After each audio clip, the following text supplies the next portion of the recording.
Good morning. Welcome to Hobby Evolution, episode 388. And the first day is in the books. 1 Million Cubs LLC uh, went live officially October 1st, but my first full day dedicated to the work of selling cards, being self-employed was yesterday, October 15th. So just want to share my first day and how it went. And more in how I was like my feelings, what was going through my mind yesterday. So I think that's important because maybe someday I'll look back and I'll have this giant card empire, and it's like, what was it like on the first day? That's a goal. Dream big, right? So that's I want to chat about that. Um, Non-card stuff first. Um, I didn't have just a breakfast bar for breakfast. I made a breakfast burrito. I saw somewhere online how to make a breakfast burrito, and like I want to try that. And it was a couple of weeks ago when I saw this, so I finally did so, and I'm very poor at figuring out how much stuff goes into like an omelet, so I always screw those up. And I did so with the burrito as well. Although I was able to get it all in the tortilla. So I eat it. It was delicious. And then it's around lunchtime, and I'm full. Like I am not even like I'm skipping lunch. So it's in the afternoon, and I'm thinking, uh, I wonder how much protein was in that breakfast burrito. So I looked through the ingredients. My breakfast burrito had 54 grams of protein. And when I told my wife, she's like, "What did you put in there?" No, there was no protein powder. It was the tortilla shell had actually more protein than I thought it would. 6 grams in the tortilla. Um, I I put three of the sausage patties. And they're smaller. It's not like a big sausage patty, smaller sausage patty. Three of those, 8 grams each, 24 grams there. Two slices of cheese, each slice 6 grams, and three eggs. And eggs have about 6 grams of protein. So 54 grams of protein in this breakfast burrito. Um, I'll scale it back when I make this again. I will scale it back. I think I can go drop it down to 2 eggs, two sausage slabs, two cheese. So that'll take down what, 8, 14. So that'll make it a 40-gram breakfast burrito. So I it'll be enough to power me through the morning and get me to lunch and have maybe a light lunch. So that was my breakfast burrito. Speaking of food, the curd burger. I don't know if they call it the curder burger or the curd.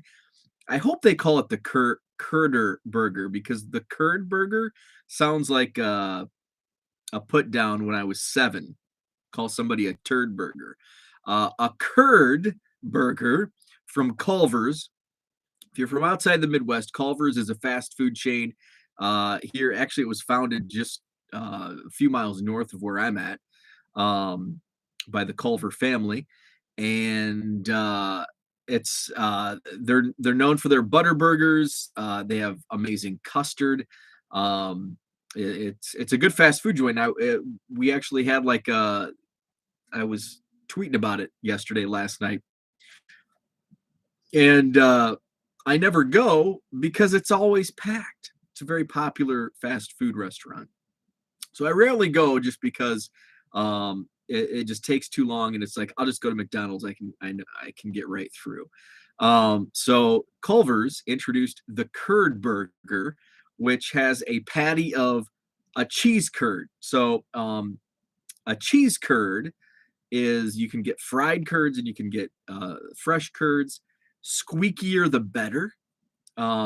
If you read and somebody read the description, like they'd never had one, so they like looked it up online, and it's like, ooh, that sounds disgusting. And it's no, it's not. Curds are amazing. They're delicious. Um, So this particular curd burger is a patty of meat, and then there's a patty of curd. So it's basically, if you've had a fried cheese curd, it's basically like a patty of a fried cheese curd. So it's a burger patty and a cheese curd patty. What's up, Zach? Good morning. So I guess it was a 1 day only thing. I knew they were introducing this, but I didn't know it was like a limited, super limited time, like a 1 day thing. And it was so popular. There were like lines. I saw lines were like backed out into the street. Um, one of my wife's friends said that uh, they waited 20 minutes in line, and then they had to wait 45 minutes to get their curd burger from Culver's. So over an hour at a fast food restaurant to get this uh, Midwest delicacy, a curd burger. So no, I did not even attempt. And it kind of sounds like I like, some things just don't go together. I like cheese curds. I love cheese curds. I love burgers, and I love the Culver's burgers. But I just don't know if I want to mix the two. I would like to eat a hamburger, cheeseburger, and have an appetizer of cheese curds, but I just don't know if I want them cohabitating between two slices of bread. Rich, good morning, Uncle Rich. Thank you.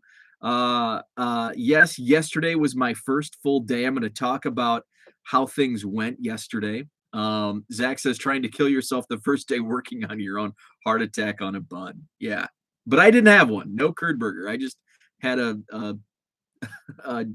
ginormous breakfast burrito that I made. Also non-card related, I watched Halloween Kills last night. I'm a big fan of the Halloween franchise.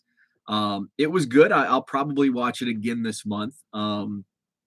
I thought there was some throwbacks to the original. It kind of laid a little more groundwork. It kind of spread the wings of some side plot lines that you didn't see in the original. So it's kind of like, okay, here's what else happened during that time in 1978. So I really like that. I'm into that sort of plot line, and seeing things from another angle. So I thought it was great. Watched that. I was uh, card related. I was watching that while I sorted basketball cards, and I think that's why I want to watch it again, because I wasn't fully focused. I was so I have like a huge monster box. I have a 5-row monster box of basketball rookies from the last couple of years that I've just picked out of bargain boxes over the last several months. And so my goal was just to compile them all and then eventually get them sorted, and hopefully one of them breaks out. Jordan Poole actually has broken out here in the postseason. So he is one that I was, setting aside, and so I'll get him listed first to take advantage of his play in the preseason. I think the season starts next week, the regular season, I believe. So that's what I was doing last night as I watched the new Halloween film. 5-row monster box of basketball. So my goal going into next week is to get more of a rigid work schedule, because yesterday was kind of cattywampus. It was just kind of, I was out of sorts because, well, it was my first day, but I also had some appointments throughout the day. And so it was, it wasn't like a typical work day, basically. So I'll get into that. Zach says Culver's does make a good burger. Yes, they do. So yesterday, first full day. Overall, I was nervous as heck. So the last couple of weeks, so let's go back 3 weeks. My thoughts going through my mind 3 weeks ago was, half the day I was super excited. Half the day I was like, can I really make this work? Am I making the right decision? But then there was like now I've got to, I feel like I'm dead man walking, because, here I made the decision probably 2 weeks prior to my, telling my bosses. So for 2 weeks, I had this like dead man walking, like I've just got to get through the next 2 weeks before I, turn in my resignation letter.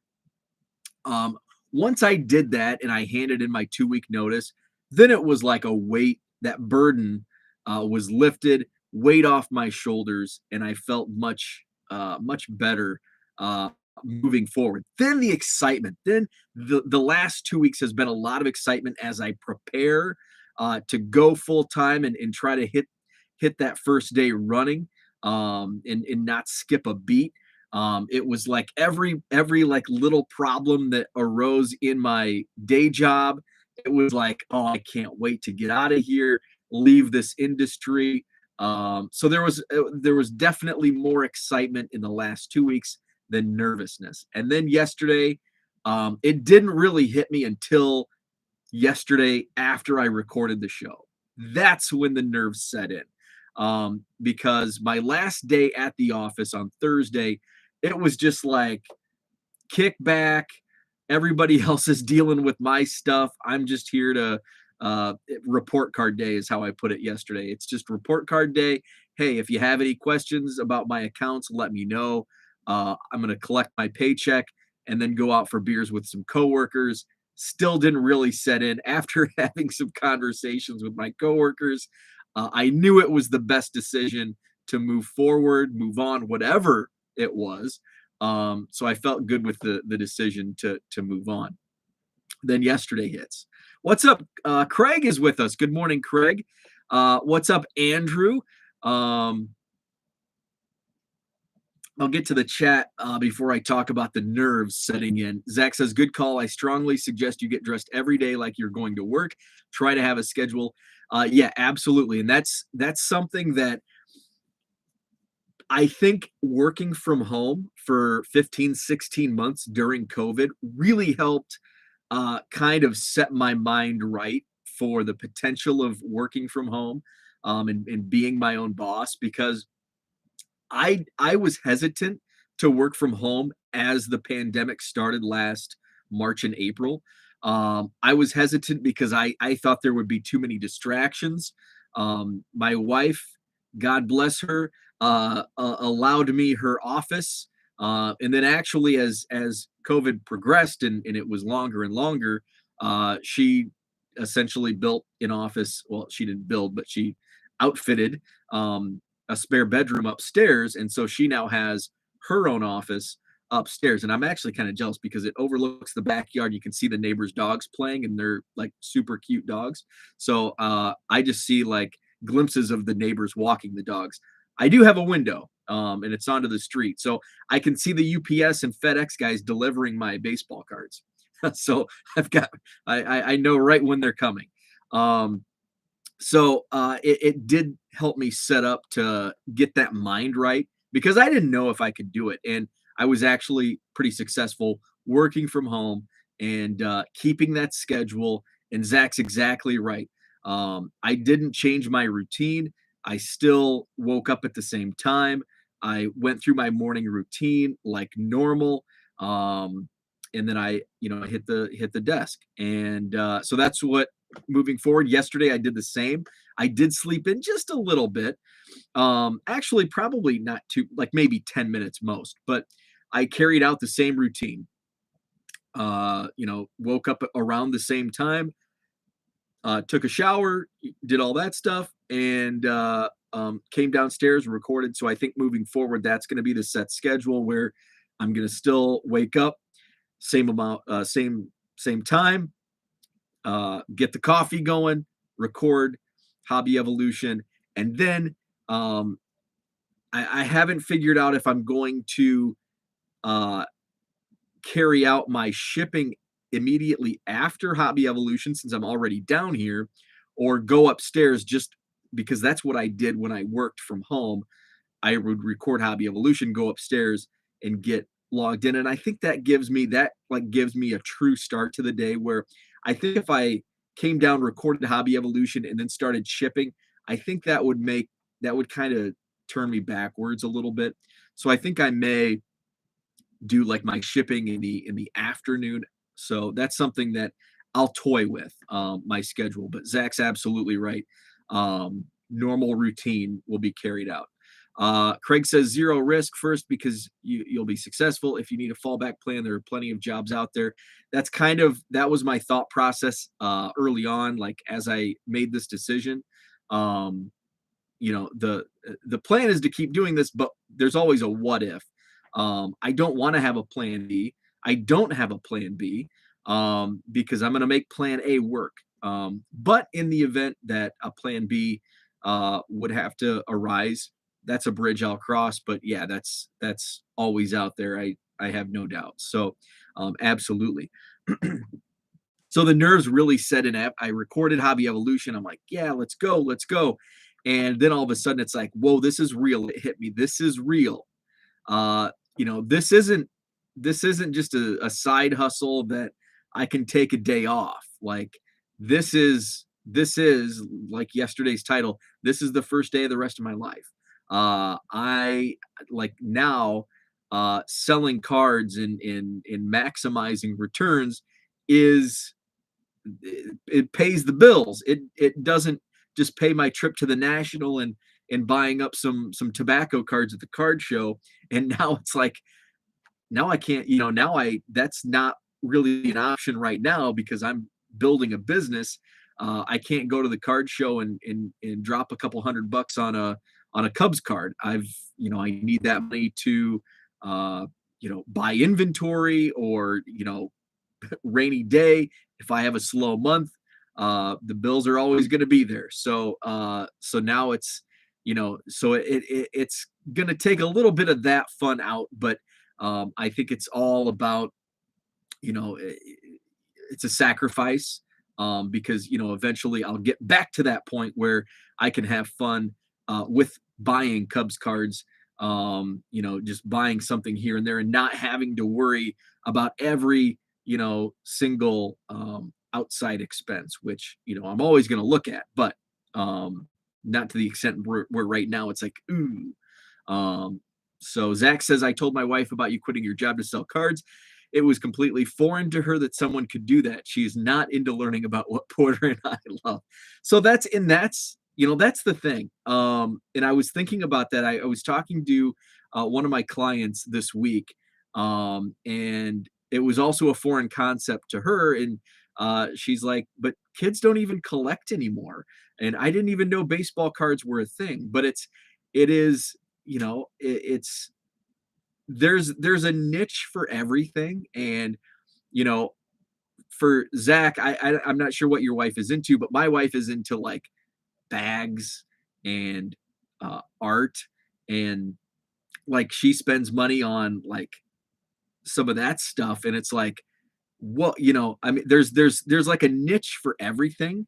And that's what makes America great is there's opportunities out there that other people like, there's so many things that people. My best friend he's a financial planner now, but he worked in sales for a company, and like his like and he made really good money doing this. And like his account was basically the like the ketchup bottles with the where you just like squirt. He was actually in the health and beauty side, but like ketchup is kind of the easiest example I can use. Like basically a bottle cap. Like he sold bottle caps. Like that was his thing. Like, and he made really good money selling selling these concepts. I think and I'm familiar with this because the spiky hair. There's a company called I can't remember the company name, but it's gotta be glue. It's in those yellow squeeze tubes. So he made and he would get like a case of of this just because he would have to like sell it. So it's just crazy what you can do out there in the world, and make a living off of it. It's just that's what makes it so great, and we have the ability and the freedom to do so. Plus, Bo's wife is a saint when it comes to the hobby. She is. She's super supportive. She keeps me in line with my receipt tracking and with all of that. Like it's just amazing. I didn't go deep into it. She has a history of even starting her own retail business. It's hard to understand the online market, even though everyone shops online. That's and the the thing is, like, even I didn't think this would be. I was pretty adamant up until about probably a year ago about selling cards full time is not a good idea, and um, I thought the card market would somewhat crash over the last few months, and we've seen a big dip in even my own sales. And I've talked about my inventory turnover. Back in the first quarter of this year, I was turning over 2% of my inventory on a daily basis. Um, with less inventory now, that was 2% turnover on about 3,000 items. Now I have over 4,000 items, um, and my inventory turnover is about 1%. So it's kind of slashed in half, and I'm not seeing things move as they were. Now another thing, it's October. This is like the worst time for baseball card sales because it's the postseason. You're gonna get a couple guys that get hot. We had Randy Arozarena last year. You're going to have some of those, but overall, baseball card collectors, especially the casual, they're kind of tired. It's a long season. We're already 100 and how many games in, with the playoffs, 175, somewhere around that. So we've completed spring training in a month and a half of spring training, 162 game regular season. Now we're nearing the end of the playoffs, and it's tiring. It's a long season, so baseball card sales really dip here in October, November, and into December, and then January. We're kind of refueled, reignited. The passion comes back as we get closer because baseball season is around the corner, which means it's going to be warmer weather, especially here in Wisconsin, where we've dealt with the cold winter for several months. So basketball, football, football's picking up. Basketball is starting to heat up with the season right around the corner. So typically fourth quarter is a poor time for card sales, and it's like, well, and here I am starting my full-time card business in the lowest time, which I think is actually it just kind of came about. It was just like, okay, I need to make something I've been thinking about for probably a year, but seriously thinking about over the last couple months, probably since July. Um, July is when I was really starting to, I'm looking, okay, time off. That gets me another two paychecks when it's paid out. So that's when I really started looking at the. But I like time at this point when sales are a little slower because it allows me more time to boost that inventory and not just go straight into the fire where it's kind of a juggling act. So it allows me to kind of catch my bearings, get a routine built in, where I'm still shipping an average of just under 40 items per day, so I can scale up from there. And and most importantly, I think for me here is it's cold. It's freaking cold outside. It's like in the 30s this morning. I woke up and I always we have this like heavy comforter on the bed, and so I always just like immediately that goes off because I'm a hot sleeper. And I woke up cold. Like I'm a heavy sleeper, but I woke up freezing this morning. And it's like, where's that comforter? I need to pull that comforter on. And I came downstairs and we still had the air conditioning on, and it was 65 degrees in the house, which is pretty dang cold. So it's cold. So that means winter is almost here. Winter starts early in Wisconsin. So now I'm going to be outside less. I'm not going to be mowing the lawn once a week. I'm not going to be tending to the garden.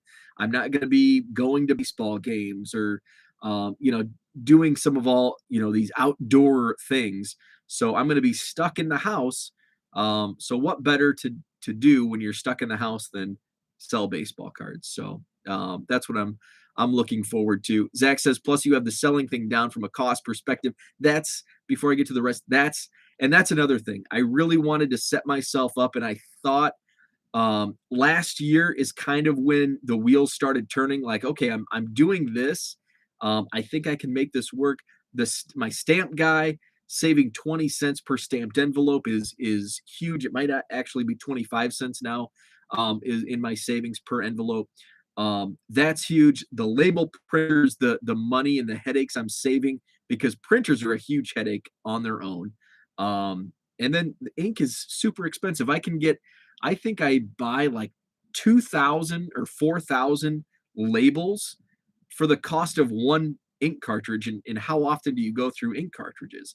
And especially when you're doing the volume that I'm doing, those those ink cartridges went really fast. And I can't believe I waited so long. I think last December, January is when I finally made the switch over to label printers. So getting all of those, yeah, Zach, you're exactly right. Getting those costs down, and finding, you know, supplies at a good rate. I now have a wholesale account with BCW, but the problem there is everybody's backed up, and I think with BCW, uh, I think it's for top loaders and penny sleeves, it's July of next year. So it's what, 9 months back order, 9 months. So I'm still gonna have to find those relationships to get used top loaders. I've been able to find penny sleeves.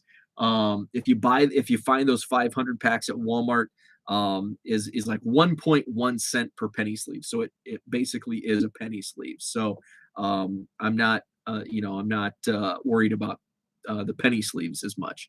You can sell any collectible a certain part of the market picks up. You can run with it.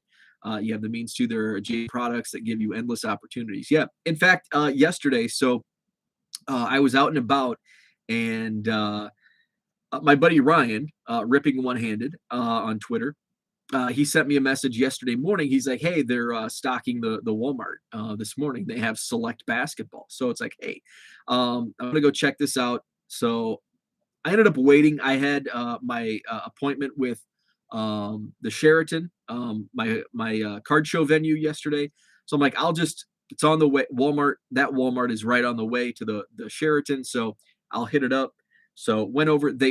So on the shelves at this Walmart, they only put the Magic and Pokemon cards. All the sports cards are kept at the service desk, and they limit you to one product. That's one.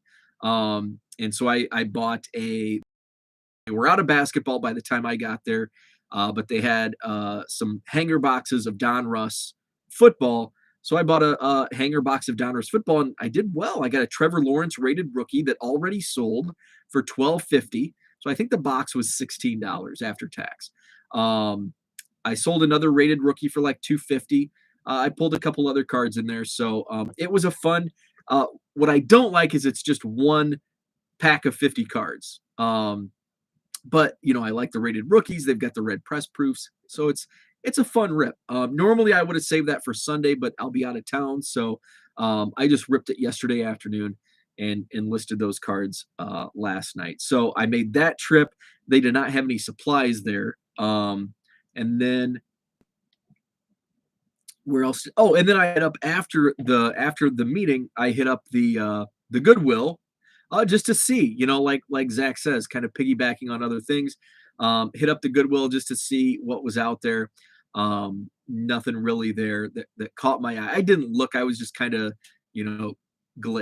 glancing over things, but just to do that, because I know Ken's going to be watching later. I know Ken has had a lot of success in flipping some like shirts and thrift store finds. So that's an opportunity to capitalize on as well. What's up, Jenny? Good morning. So I did have my meeting with the Sheraton yesterday. Great news all around. My biggest fear was that they were going to raise the price of the room on me, which um, that would have been, depending on how much they would have raised it, which I know what they charge for weddings, because we have the main ballroom. They do weddings in that room. And if they would charge me wedding room, that's a tongue twister. If they would have charged me that, uh, it would have been, I don't know if it would have been worth my time. Because it would have been, you know, it would have been a lot of work to get to break even. And it would have been a very slim margin. So I definitely didn't want to get charged that rate. Um, I thought maybe they would raise it a little bit, and I could eat that rise, and I was okay with that without raising table prices. And that's another thing. It's like if they raise my, I've already implemented discounts on, if you get two tables, because for the first few months we were just charging $50 a table, which is a little higher than a lot of smaller shows. But I don't want to get into down the road where, we're only charging $25 because it was a slow start. You're only charging $25. You're not making any money on all the work you put in to promote the show. And it's not about the money, but it is a lot of work. And then, all of a sudden it gets super popular, and you've ran out of room, and you have 20 people on the waiting list. So I don't want to go backwards with it. So, I wanted to start it out a little higher because it is a really nice space. It's a nice big room, plenty of space. They don't nickel and dime you on chairs. If you have bargain boxes and you need 8 chairs, you can have 8 chairs. It's just the carts are nice. You've got the hotel carts, because if you're in a non-hotel space, you don't have the carts in many instances. So there's a lot of perks. I promote it like crazy, and I try to promote individual vendors as well, just to give them a little extra boost. I didn't want to go backwards and have to raise. I didn't want to raise prices. Let's set the market price at this, and then we can, down the road we can do some volume discounts, which were implemented last month. So now a discount on 2 tables, you can get those at $40 a pop. And then if you want 3 tables, we'll do that for 100. So you're getting a further discount on that. But now it's like, ooh, maybe I shouldn't have gone that steep of a discount on 3 tables, because now I'm taking up extra tables. And now I'm down to that, $33 per table price point. So that's, one of those things where it's like, how am I going to do this forward? Because we're at the room, we made the layout. So that's the great news. They're not raising the price. It's going to stay put. So I can, be comfortable with the current table prices. I gave my layout. One of the biggest reason I wanted to meet was to go over the layout. And we had an okay layout. And usually I go in a little early just to make sure. I put names down just so I know people can. I basically let people pick their spot, but there are some areas that, okay, I need, I need you to be here. Um, so uh, so I went in and I wanted to uh, get the layout, because there was the layout we had last month. Even though I went in on Friday, the day before the show, to make sure it was okay. Once, a couple of the vendors came in, and it's like, oh, this isn't going to work up here. So we did some last minute rearranging, and the new layout, I think, kind of optimizes the room. Um, and it allows for, I think, a better buyer and seller setup. So I wrote, I kind of laid the floor out. Okay, this is what we want. This is how to do it. So she sent me the layout yesterday afternoon.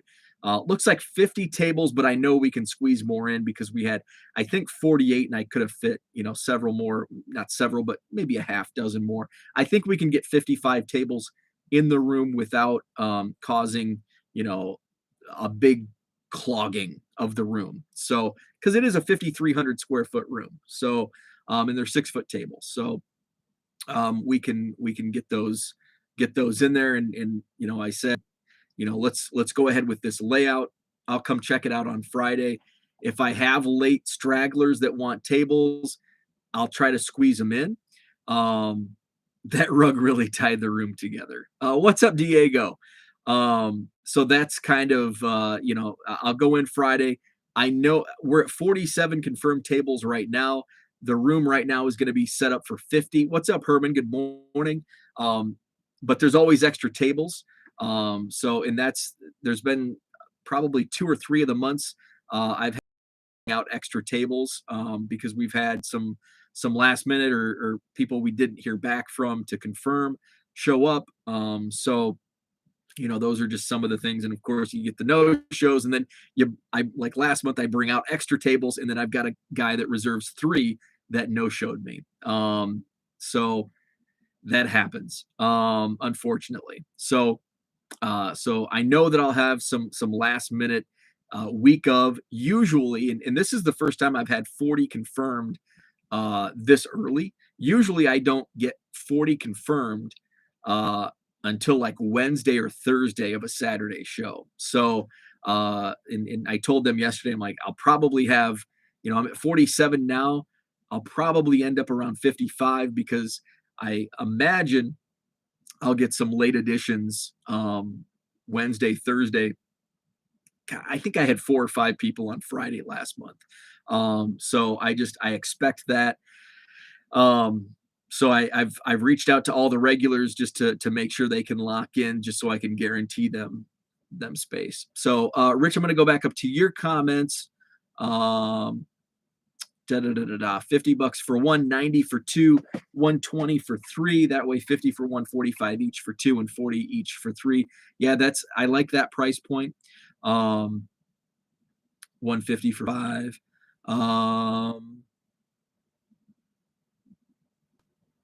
And Jenny says, I wish that show was closer. I might start shows next summer.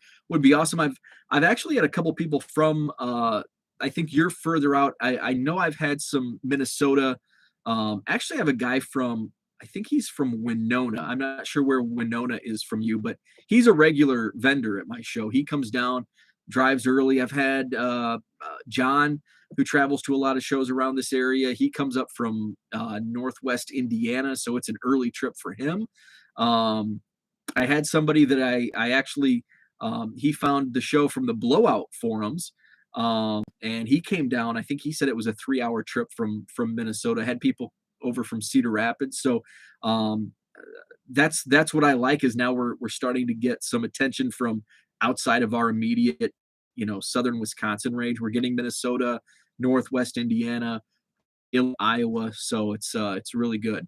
Herman asked, great question. Do you require a deposit for tables? No. We very first show we did, and that was just because it was new to us. We didn't know what to. By May, our second show, it's like, you know what? Every other show collects money at the show. If they want to pay early, they can. Personally, as a vendor, I like paying ahead of time just so that's taken care of. But I know a lot of vendors just like to pay at the end of the show after they've made their money, and they know exactly how much they've made, and they can just wipe it out of that cash. So that's something. So basically, moving forward, Herman, I'll follow up to that answer is, if somebody no shows me, especially a first timer, the person that no showed me last month, that was a no call no show, if he reaches out again, he'll have to pay ahead of time. So that's kind of how I'm gonna, kind of the honor system. I expect you to pay, and if you no show me and you want to set up again, you're gonna have to pay beforehand. So that's how it's gonna be. That's how it's gonna work out moving forward. Last month I had, with payment issues, zero payment issues. Everybody paid. Didn't have to run anybody down. Um, the only issue we had was the kid that wanted 3 tables and didn't call. I had 2 other no shows, so I had 3 total.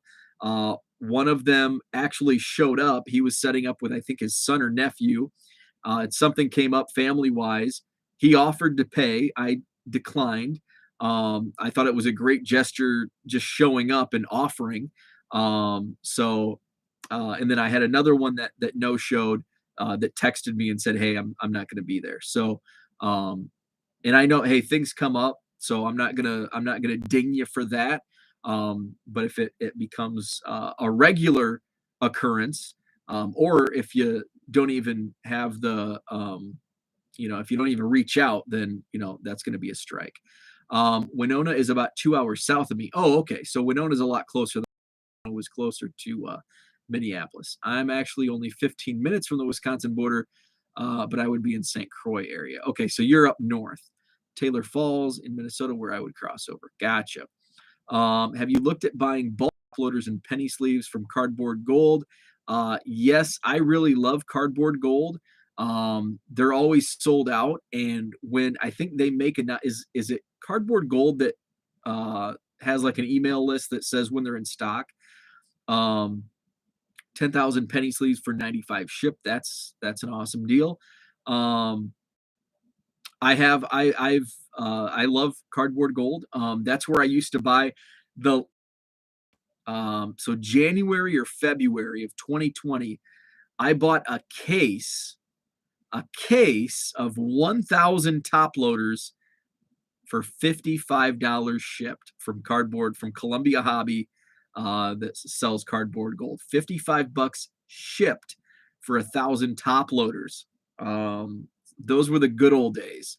I had exactly one person stiff me for payment in 6 years, and I had very few NCNS. No call, no shows. Okay. Yeah, I've only had one no. Actually, no, I think we've had 2 no call. I think I had one earlier in the year. Don't no show Bo. Most at least called. I had one who sometimes had to work because he was a hospital pharmacist. To be saving lives. Yeah, absolutely. Um, what's up, Jeremy? Good morning. So yeah, so that's what I had for today. No show tomorrow. I will be back in my hometown visiting family. Celebration of life for a family friend who passed. So we'll be heading down there later today. I might stop at the card shop in Freeport on my way down. Just kind of, I've got some shipping to do this morning. So just kind of depends on timing of the day. Um, so that's what's going on. So no show tomorrow, and then Monday we'll start kind of the regular schedule of weekday Hobby Evolution at 7 a.m. So I'll go 5 days a week, and those will go at about 7 a.m. start time. Hobby Hotline coming up at 10 a.m. So check that out. I'm proud to be a new host on some future episodes, so looking forward to that. So Hobby Hotline is at 10 a.m. Central this morning. You can search for that Hobby Hotline on YouTube. Tonight, 3B Collections channel will be the Hobby Roundtable. So that's at 7 p.m. Central tonight on 3B Collections channel. So have a great weekend. Get some Corner Coop ice cream. Corner Coop, yes. I don't know if I've ever had their ice cream, but I've had my mom gets their uh, is it not muffins, cupcakes. Their cupcakes are amazing. Yeah, I drive because I come in from the north. I drive right by Corner Coop, Jeremy.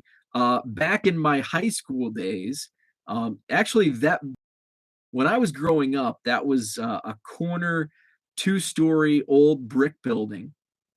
The bottom, the main level, like back in like the 50s, was a grocery store, and then the top, the second floor was an apartment. And then when I was growing up in the 80s, the grocery store had closed like probably in the 60s, um, and I think it was just storage. So in the 80s when I was growing up, and it was an eyesore right there on the intersection, the corner, um, old brick building. It was an apartment. I had an older cousin who lived with us for a year. He had some friends that lived in that apartment, and then they tore it down. I think my boss who owned the grocery store like in the downtown, he sells firewood, and so I think there might have been like rodents that kind of infested that brick building. They tore it down, and sometime in the '90s they built what is now the corner coop, and it was called the Sugar Shack. Very alliterative on that corner. It was the Sugar Shack, which was basically what Corner Coop is now. Specialized in ice cream, and it was, every small town it seems in the Midwest has like the Dairy Queen knockoff, like Dairy Dream or whatever it is. So it was the Sugar Shack, and this opened up when I was in high school, probably, I don't know, junior year of high school. Um, Definitely before I was born. Yeah. So the Sugar Shack in the '90s. When I was in high school, friends worked there. They'd let us make our own concoctions. I made my own concoction. I called it the Shack Fu, because it was well, play on my favorite basketball player, Shaquille O'Neal. And they had an item on the menu called the Shack Freeze. So the Shack Freeze was basically like a slushy, and they had I think it was like a lime Shack Freeze. And so I put vanilla ice cream in the lime Shack Freeze, and I called it the Shack Fu just because I like Shaq. And it was a play on the Shack Freeze. And it was amazing. So our friends would let us, you know, before closing time, we could make our own uh, ice cream concoctions. The Sugar Shack, and it was there through high school or through my later years in high school into college, and then I think it just closed down. But the Corner Coop has been super popular. It's been around for maybe a decade now. So very alliterative. Sugar Shack, later Corner Coop. Jenny says, "What's Hobby Hotline?" So Jenny, Hobby Hotline is a weekly. It's going to be twice a week coming up. There's going to be a Tuesday night show. It's a live call-in show on YouTube. There's a panel of typically three panelists. Rich Klein, who's in here. Rich is on there. Dr. James Beckett is a panelist. John Newman from Sports Card Nation. Let's see, Jeremy Lee from Sports Card Live. Val from NASCAR Radio. Logan Ward. Drew Herndon from Let Me Get That Potograph. Who else am I'm missing? I don't know if Rich is still with us, but I know I'm missing a couple more. And then they just added 7 new, so I'll be a panelist on some future shows, probably the Tuesday night. Please send me the link on Twitter. Absolutely, I'll send you the link in the Twitter profile as well. So, yeah, the Hobby Hotline coming up at 10 a.m. Central. Oh yeah, of course, Texas Card Dude, Brad. Um, I am, but technically can't work. Technically at work. Jeremy Lee. Yep. Suze is a new panelist. So yeah, it's gonna be yeah, always a fun show. Have a great weekend. Have a great Saturday, and I will be back with you on Monday morning.